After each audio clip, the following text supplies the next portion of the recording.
जन्नत का आती हो, रिश्ता तोड़ने वाला जन्नत में दाखिल नहीं होगा। हदीस नंबर 3 ला यदखुल जन्नत नम्माम चुगलखोर, जन्नत में दाखिल नहीं होगा। हदीस नंबर 5 अल-सामतु अरफउ इबादा, खामोशी बुलंदतरी इबादत है।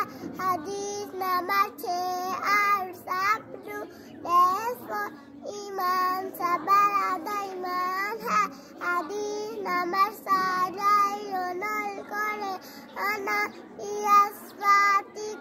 अपनी आवाजों से कुरान पाक को खूबसूरत करो।